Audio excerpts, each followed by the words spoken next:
रहीम अस्सलाम वालेकुम नाज़रीन। उम्मीद और दुआ करता हूँ कि आप लोग जहाँ जहाँ पर होंगे खैर आफियत से होंगे। मैंने एक जुमला है, गुलामी की जंजीरें तोड़ डालो। ये जुमला सुनते ही सबसे पहले आपके जहन में कौन आया होगा? मैं बताता हूँ। इमरान खान साहब सबसे पहले आपके जहन में आए होंगे। लेकिन आज ये जुमला काजी फाइसा साहब जनाब चीफ जस्टिस ऑफ पाकिस्तान जो है उन्होंने फरमाया है। उन्होंने एक और भी आज तारीखी जुमले कहे हैं, जरा वो भी जुमले रख दो और फिर मैं केसेस आपके सामने रखता हूँ कि किस केस में कहा है और उस केस का काई साहब से क्या ताल्लुक जाकर जुड़ जाता है, उसके ऊपर भी बात करते हैं। एक उन्होंने आज और तारीखी जुमला फरमाया है, ब्यूरोक्रेट और जर्नैल इस मुल्क को चला रहे। ये केस की समाअत के दौरान काई फाइसा साहब ने फरमाया। अब जरा केस की जानिब आते हैं कि केस कौन सा है और इस्लामाबाद के रिपोर्टर्स और इस्लामाबाद के सर्कल्स इस सारे केस को काजी फाइसा साहब के साथ कैसे जाके जोड़ रहे हैं कि ये जाती सा केस बन जाता है या फैमिली या दोस्ताने का केस बन जाता है। लिहाजा इतनी स्पीड में ये सुना गया। इस्लामाबाद के रिपोर्टर्स ये रिपोर्ट कर रहे हैं, इस्लामाबाद की हवा में ये इस टाइम के ऊपर ये गर्दिश में है अफवाहें। कहानी क्या है जनाब के दो रेस्टोरेंट लामंटाना एंड मुनाल, उनके ऊपर जो टफ टाइम आया हुआ है उसके ऊपर मैं आगे चल के बात करता हूँ थोड़ा सा डिटेल में कि उन बेचारों के साथ हुआ क्या एग्जैक्टली। एक केस आज दरखास्त आई है सुप्रीम कोर्ट ऑफ पाकिस्तान में, आज ही उसको डायरी नंबर लग गया है, कोई एतराज नहीं लगा। जजेस कमेटी की मीटिंग नहीं हुई थी, कोई डिसाइड नहीं हुआ था। एक सप्लीमेंट्री कॉज लिस्ट आई है और काई साहब ने कहा जी केस लाओ। केस लग गया जनाब।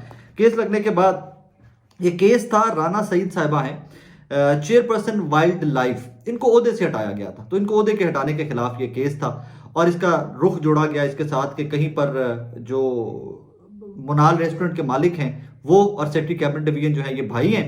तो राना सईद साहिबा को ओहदे से इसलिए हटा दिया गया है कि क्योंकि ये हुकूमत जो है ये अमल दरामद नहीं कराना चाहती इस फैसले के ऊपर and all that and blah blah blah. तो इसके ऊपर ये जोड़ दिया गया। अब इसमें 3 लोगों को बुलाया गया।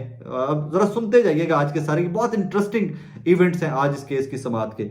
सबसे पहले अटॉर्नी जनरल ऑफ पाकिस्तान को बुलाया गया। उनको कहा जी सेक्रेटरी कैबिनेट डिवीजन कहाँ है, उनको बुलाएं। उन्होंने कहा जी वो किसी मीटिंग में है। उनका जहां भी है निकाल के लाएं, बुलाएं, मैंने आज इस केस को डिसाइड करना है, बुलाएं उनको। तो कामरान अली अफजल साहब जो है वो मसरूफ थे, उनको हुक्मनामा मिला के जनाब काई साहब कह रहे हैं आज ही पेश होना है तो फौरी पेश होना है, आ जाओ। आ गए वो आए तो जनाब काई साहब ने उनसे पूछा कि आप मुनाल के मालिक के क्या लगते हैं। लुकमान अली अफजल साहब नाम है उनका, थोरो जेंटलमैन लुकमान साहब भी। तो क्या लगते हैं आपके? उन्होंने कहा जी मेरे भाई हैं। आगे से काई साहब ने टॉन्ट करना स्टार्ट कर दिया, क्या बात है, आपके भाई हैं, मेरी ख्वाहिश है मेरा भी कोई आप जैसा भाई होता कि जो अपने भाई की मदद करता, यूं करता, वो करता है, ऑल दैट। कहानी क्या है पीछे वो भी आपको समझ आ जाएगी आगे चल के कि राना सईद साहिबा हैं कौन और इतनी इंपॉर्टेंट कहां से हो गई हुई हैं ये। तो जनाब उन्होंने कहा कि मैंने तो कोई इस तरह का नोटिफिकेशन नहीं किया ना, मैंने अपने भाई को कोई फेवर किया इस तरह ये वो एंड ऑल दैट। तो उनको कहते हैं आप पाकिस्तान के टॉप ब्यूरोक्रेट हैं। उनके जी मैं टॉप ब्यूरोक्रेट तो नहीं कि 5वें 6ठे नंबर पे आता हूँ, लेकिन इनकी आपके ब्यूरोक्रेटिक सर्कल में आप कामरान अली अफजल साहब की भी पूछेंगे तो लोग कहते हैं कि नीट एंड क्लीन आदमी है, कुछ जिनके ऊपर करप्शन के एलिगेशन और ये वो उस तरह के आदमी नहीं है, अच्छे अफसरान में इनका आता है। अब ये सारी जो कार्रवाई चल रही थी ना, इसमें कहीं पर भी ये राना सईद साहिबा फ्रीक नहीं थी। मुनाल वाले केस के अंदर ये कहीं पर भी फ्रीक नहीं थी। हक दावा भी नहीं पूछा गया कि जनाब आप किस बेस पे किस रिजर्वेशन को लेकर सुप्रीम कोर्ट में आएंगे। बहरहाल वो आई हैं, उनका केस भी लग गया है और केस के ऊपर धुआंधार आज तकारीर भी हुई है, धुआंधार वहां पर रिमार्क्स भी आए हैं सुप्रीम कोर्ट ऑफ पाकिस्तान के चीफ जस्टिस के जनाब काई फाइसा साहब के। 1.5 घंटा समाअत चली है और कहा यह जाता है कि 3 रुकनी बेंच था, बाकी 2 जजेस ने एक लफ्ज नहीं बोला और काई साहब भी बोलते रहे और काई साहब बड़ी तैयारी के साथ इस केस में बैठे हुए थे। अब यहां पर सवाल ये है कि कंटेम्प्ट कैसे, ये कंटेम्प्ट की प्रोसीडिंग कैसे थी? एक दरखास्त आती है, मुनाल के रिलेटेड बना लिया जाता है, उसको कंटेम्प्ट बनाकर सुन लिया जाता है और उसके ऊपर रगड़ दिया जाता है सबको। वहां पर कामरान साहब को, लुकमान साहब को, अटॉर्नी जनरल को, सबको रगड़ दिया जाता है राना सईद साहिबा के ओहदे से हटाए जाने के बाद। अब कंटेम्प्ट तब होती कि अगर मुनाल वाले फैसले के अंदर कहीं पर यह लिखा जाता कि चेयरपर्सन वाइल्ड लाइफ जो है राना सईद साहिबा है, आपने इनको ओहदे से नहीं हटाना, कभी भी नहीं इनको ओहदे से हटाना, और फिर ओहदे से क्यों हटा देता तो कंटेम्प्ट ऑफ कोर्ट हो जाती। मतलब वो जो फैसला है, जो शॉर्ट ऑर्डर आया हुआ, अभी तो तफसीली फैसला भी नहीं आया हुआ, तो उसके ऊपर कहां पर लिखा हुआ है मुनाल वाले फैसले के, अलाम हटाना वाले फैसले के अंदर कि आपने राना सईद साहिबा को नहीं हटाना। और फिर राना सईद साहब को हटाना की, राना सईद साहिबा को हटाने की कहानी भी एक अलग से है। कोई मान ही रहा था कि मैंने नोटिफिकेशन किया, मान रहा था वजीर आजम के कहने पर डायरेक्ट हुआ है। तो उन्होंने कहा जी वजीर आजम नहीं, आप अवाम के खादिम में, आप अवाम के लिए काम किया करें। तो यार आप चले मान लें कि चले ये वजीर आजम भी लिजिट है, ये वोटों से जीत कर गए हैं, तो हुकूमत का जो नुमाइंदा होता है काई साहब वो भी तो अवाम में से होता है। ये भी कहानी छोड़ दी। अब आ जाइए इसमें सबसे इंटरेस्टिंग पार्ट के ऊपर, राना सईद साहिबा कौन है, इतनी इंपॉर्टेंट कहां से हो गई कि इनकी एक ही दिन के अंदर दरखास्त आती है, उधर से हटाया गया इनको, चेयरपर्सन वाइल्ड लाइफ के उधर से हटाया गया और ये रौले पड़ गए। मैं सुप्रीम कोर्ट ऑफ पाकिस्तान तक गूंज पे पहुंच गई है। कभी आपने पहले राना सईद साहिबा का नाम सुना था? बिशारत राजा साहब और कुछ और इस्लामाबाद के रिपोर्टर जो हैं, उन्होंने पहले तो ये कहा पहेलियां बुझवाई आपसे और मुझसे कि जी पता करें कि ये कौन सी ताकतवर शख्सियत की बेगम के साथ वॉक करती हैं, दोस्ताना है, तो आपको आइडिया आ जाएगा। फिर खुद ही बिशारत राजा साहब बोल पड़े, उन्होंने कहा जी ये इल्ज़ाम है या ये इस्लामाबाद के सर्कल में ये जो एनवायरमेंटल बीट करते हैं, एनवायरमेंट की बीट करते हैं सहाफ़ी, वो कहते हैं कि जनाब काइफ आयशा साहब की जो बेगम है वो और राना सईद साहबा इकट्ठे वॉक करती हैं। ठीक है वॉक करती है, मैं फिर भी कहता हूँ अगर वॉक करती है दोस्ती भी है, मैं इसको कहते ही नहीं कि जी ये कोई वो मिलकर ऊपर यहाँ तक केस आया एंड ऑल दैट, मैं उसके बारे में बात ही नहीं करता। I don't talk about that. मैं नहीं कहता कि जनाब ये कोई फैमिली कनेक्शन थे और इसमें पर्सनल इंटरेस्ट लिया गया, मैं नहीं कह सकता, क्या बनता ही नहीं, तो नहीं बनता, और ना किस तरह के स्टैब्लिश होते हैं इससे।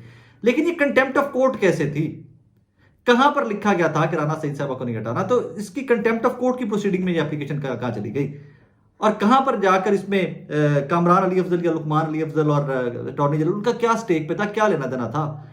अब आ जाइए मुनाल के ऊपर कि जिस सारे ये राय का पहाड़ जिसके ऊपर बनाया गया, मुनाल की मैनेजमेंट ने, लामुंटाना की मैनेजमेंट ने सिर्फ एक लफ्ज जो है ना रेस्टोरेंट होना, उसकी कीमत दी है नाजरीन।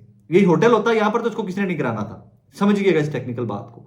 1800 के करीब मुलाजमीन हैं जो बेरोजगार तकरीबन हो चुके हैं। इस पे मुनाल ने एक खत लिख दिया है अपने मुलाजमीन को कि जनाब अपने अपने, हम बड़े हैवी हार्ट के साथ आपको बता रहे हैं कि आप अपने अपने ड्यूज हमसे ले लीजिए क्योंकि रेस्टोरेंट बंद होने जा रहा है। इतनी बड़ी तादाद है मुलाजमीन की कि हम इनको दूसरे रेस्टोरेंट्स में अकोमोडेट नहीं कर सकेंगे। हम बड़े दुख के साथ आपको कहते हैं कि अपने अपने हमारी तरफ से मुलाजमतें आपकी खत्म होने जा रही हैं।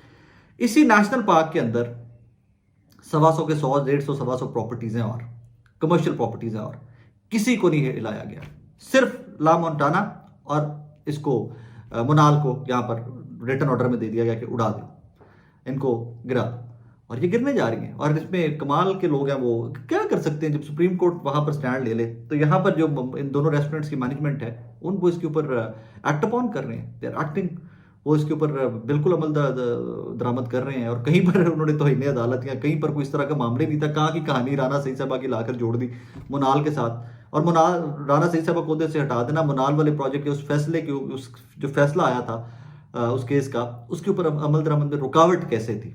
मतलब न्याणा गल करे और स्याणा क्यास करे, फिर काजी साहब चीफ जस्टिस ऑफ पाकिस्तान है, वो कुछ भी कह सकते हैं, कुछ भी कर सकते हैं। सो मुनाल का जो नुकसान हुआ वो आई थिंक मुझे जाती तौर के ऊपर लगता है, मैं मुनाल बहुत कम गया, लाहौर वाले मुनाल अक्सर चक्कर लगता रहता है, लेकिन मुनाल यार पाकिस्तान से बाहर भी हम जाते थे कभी, तो अक्सर हमारे पाकिस्तानी जो वहाँ पर रहे ऑल दैट दे वो बात करते थे कि यार इस्लामाबाद होगा मुनाल रेस्टोरेंट बड़ी कमाल की जगह है यार, बड़ा अच्छा व्यू है वहाँ, बड़ा अच्छा खाना है, वो भी ये बात करते थे।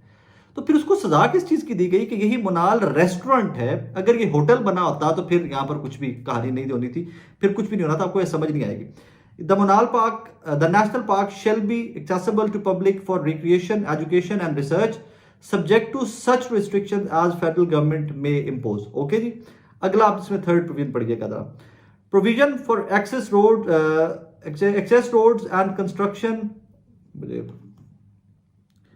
थर्ड प्रोविजन इसमें, provisions for access roads to and construction for rest houses, hotels and other buildings in the national park along with amenities for public may be so made, the forest therefore therein shall be so managed and forest produce so obtained as not impair in the object for which it is declared as national park। मतलब hotel होए, guest house होए, बाकी तरह होता, सड़कें होती, कुछ नहीं होना था, सिर्फ मारे गए ये लोग कि जिनके नाम से रेस्टोरेंट लगता था। एक वो इदारा के जो पूरी दुनिया के अंदर पाकिस्तान का नाम रोशन करता रहे, हजारों खानदानों को, मतलब 1800 मुलाजमीन है, एक फैमिली के 5 बंदे भी लगाए तो 10,000 बंदे का तो बड़ा गर्क कर दिया ना आपने उसमें आके। फिर ये अक्रॉस द बोर्ड होता, सभी के लिए होता, तो हम कहते हैं कि यार जस्टिफाइड भी क्या है। यहाँ पर आकर मेरे जैसा कोई मतलब बंदा जो है जो स्ट्रेट फॉरवर्ड है वो तो टारगेट किया गया इनको, इन दोनों को, ला मोन्टाना को और मुनाल को टारगेट किया गया, क्योंकि सिर्फ 2 प्रॉपर्टीज हैं जिनको बुलडोज करके रख दिया गया है फैसले के। चलो जी फारिग निकलते हैं। 7 इसमें काफ़ी सारी गवर्नमेंट चेंज हो गई हुई है, इसमें काफ़ी सारे चीफ जस्टिस चेंज हो गए हैं, बट एट वंस यहाँ पर आकर कोई बहुत ही पैड़ा रगड़ा, जी मैं कहता ना, कोई 7 के करीब गवर्नमेंट्स गालिबन के 6 या 7 गवर्नमेंट्स हैं जो चेंज हो गई हैं। मुनाल वाला केस चलता आ रहा है, कभी यूँ हो जाता है, कभी यूँ हो जाता है, कभी यूँ हो जाता है। और यही राना सईद साहब जो कहते हैं कि पब्लिक इंटरेस्ट या पब्लिक के लिए केस लेकर आई थी एंड एवरीथिंग। बाहर आप इधर क्या करें। आगे जी एक और अदालत से आज बड़ा हुक्मनामा आया है। हुक्मनामा तो किसी और, उसका बैकग्राउंड तो और है, अदालत वो एक सरकारी मुलाजमीन के मामलात में उसमें आया है, लेकिन उसमें मंसूर अली शाह साहब का और 3 रतर मिनल्ला साहब और जो लाहौर से हमारे चीफ जस्टिस एलिवेट होकर गए थे इस्लामाबाद सुप्रीम कोर्ट में, उस तीनों का फैसला एक आया है कि अदालत के हुक्म के ऊपर अमल दरामद करना ही पड़ेगा। अब इसको कॉन्टेक्स्ट किस में देखेंगे आप? इसको कॉन्टेक्स्ट में आप देखेंगे जो election commission of Pakistan supreme court के हुक्मनामे के ऊपर अमल नहीं कर रहा। मखसूस नशिस्तों वाला मामला, 41 MNAs वाला मामला कि उनके PTI के MNAs बनाकर उनके नाम आवेज़ा किए जाएँ, पब्लिश किए जाएँ वेबसाइट के ऊपर, मखसूस नशिस्तें दी जाएँ उनकी, बाकी MPs जो उनके बाकी सूबों के अंदर है उनको PTI के MPs डिक्लेयर किया जाए, उसके ऊपर इलेक्शन कमीशन ऑफ पाकिस्तान ने अभी तक कोई डिसीजन नहीं लिया। 39 MNAs को उन्होंने कर दिया है कि PTI के MNAs, और बाकी को सबको हवा में लटका, कुछ MPs पंजाब के भी कर दिए और बाकी सबको हवा में लटका के रखा हुआ है।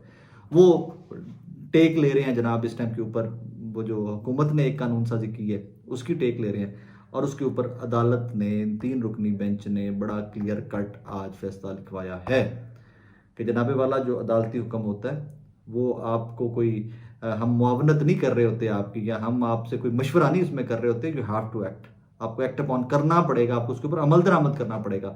और अगर आप अमल दरामद नहीं करेंगे तो अवाम का जमहूरियत से यकीन उठेगा, और फिर सुप्रीम कोर्ट ऑफ पाकिस्तान या अदालत के पास तौहीन अदालत की कार्रवाई का फैसला है, का राइट है। सो ये मेरे नज़दीक, मेरी असेसमेंट या मेरी कैलकुलेशन ये है कि जनाब ये वाला जो हुक्मनामा है मंसूर अली शाह साहब का, ये उसको डायरेक्टली एड्रेस नहीं किया गया, उसको मेंशन नहीं किया गया इस फैसले के अंदर कहीं पर भी, ये तो 1100 सरकारी मुलाजमीन के पेंशन का मामला था, उस पर गया है। लेकिन आप इसी हुक्मनामे को उस कॉन्टेक्स्ट में भी ज़रूर देखिएगा और आपको समझ आ जाएगी कि अदालत अपने फैसले, अपने हुक्म के ऊपर अमल दरामद कराने के लिए किस हद तक सीरियस है। सो मुझे ज़ाती तौर के ऊपर लगता है कि कोर्ट में कि पिटीशन तो फाइल कर दी कि पाकिस्तान तहरीक इंसाफ ने अमल दरामद ना होने वाली, और अमल दरामद अभी तक नहीं हुआ। सो तौहीन अदालत तो हो चुकी है इलेक्शन कमीशन की जानिब से। तो अब देखिए कि इसके ऊपर मंसूर अली शाह साहब किस हद तक सीरियस इसको टेकअप करते हैं, या सुप्रीम कोर्ट ऑफ पाकिस्तान किस हद तक टेकअप करती है, कौन सा बेंच इसको सुनता है। बट इस एक फैसले की रोशनी में आप एक चीज़ समझ लीजिए, तय कर लीजिए, मंसूर अली शाह साहब, अतर मिनल्ला साहब, मलिक साहब, ये जो बाकी और जिन 8 जजेस ने ये लिखवाया था, मलिक साहब was not part of that. तो इस फैसले के ऊपर, मखसूस नशिस्तों वाले फैसले के ऊपर, और बाकी फैसले जो हैं सुप्रीम कोर्ट ऑफ पाकिस्तान के, हुकूमत को उसके ऊपर अमल दरामद तो करना पड़ेगा।